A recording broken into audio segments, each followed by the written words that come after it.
साथियों नमस्कार। अनंत वक्ता लीगल ट्रैक सीरीज के एक नए एपिसोड में एक बार फिर से आपका स्वागत है। मैं हूं पंकज उपाध्याय। आज बात करेंगे हिट एंड रेंट नए कानून बनने पे वकील की नजर से क्या है। पांडे जी, कार्यक्रम में एक बार फिर से स्वागत है आपका। कैसे देखते हैं इस नए कानून को जिसमें देश में पूरा बवाल मचा हुआ है, ट्रांसपोर्टर ट्रक तमाम हड़ताल है और क्या है नया कानून, पहले तो ये जानते हैं। देखिए, आपको ये मालूम होना चाहिए कि 3 कानून बदले गए हैं क्रिमिनल लॉ। उसमें एक तो उन्होंने आईपीसी को किया है, उसका नाम नया दे दिया है, एक सीआरपीसी को, उसका भी नया नाम, और एक एविडेंस एक्ट माने उसको भारतीय साक्ष्य अधिनियम कर दिया है। ये जो हिट एंड रन का केस है ये मुख्यतया आईपीसी से संबंधित है और आईपीसी में धारा 304A ये कह रहा है कोई भी एक्सीडेंट जो होता है उसको इसी के अंतर्गत बुक किया जाता है।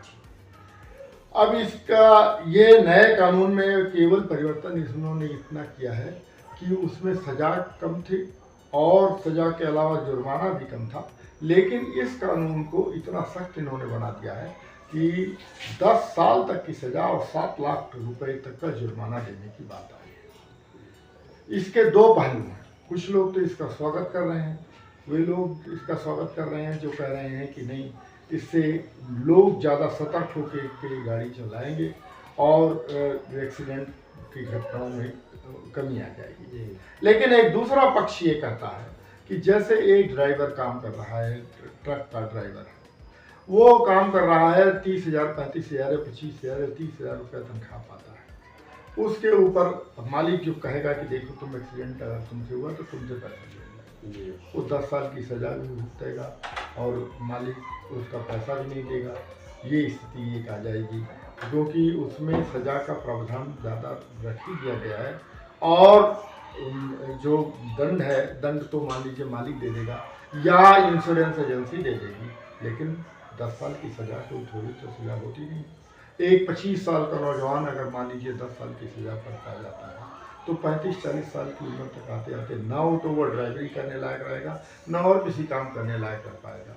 ऐसी स्थिति में इस कानून को बहुत ही अमानवीय कहा जा रहा है और ये कहा जा रहा है कि इससे बहुत ही लोगों का नुकसान होगा और ख़ास तौर पर जो गरीब तबके का लोग हैं उनका नुकसान होगा। तो ये कानून नहीं आने से तो वो मारते फिरते चलते थे, ऐसा कुछ होता नहीं था, वो निरंकुश थे। उन पे अंकुश लगाने के लिए ये कानून लाया गया।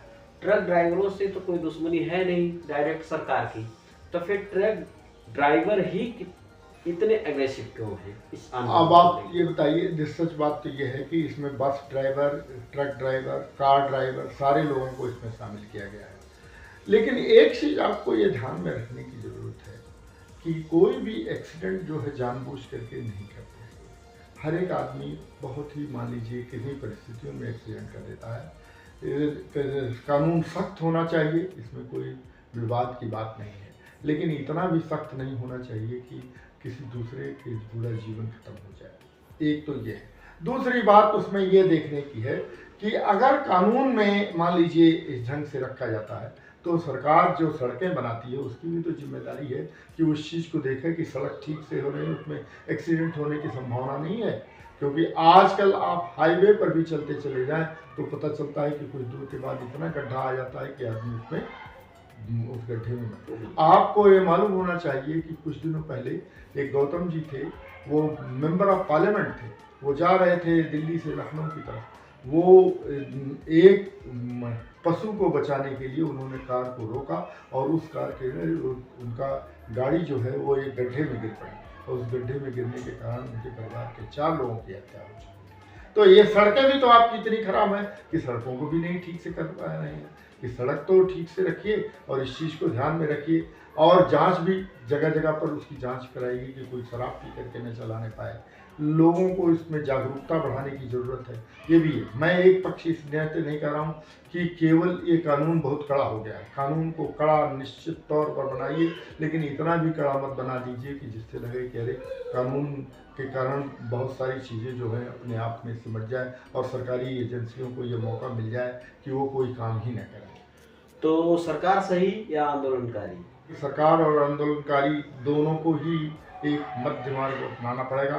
पशुओं को भी, जैसे सड़क पर इतने पशु चलते रहते हैं, आजकल आप देख लीजिए उत्तर प्रदेश में तो स्थिति ये हो गई है कि लोग अपने गाय को बैल को छोड़ देते हैं और वो सड़कों पर छुट्टे तरह से घूमते रहते हैं और आए दिन उनके कारण एक्सीडेंट होता है। तो सरकार की जिम्मेदारी है कि सड़कों को ठीक कराए।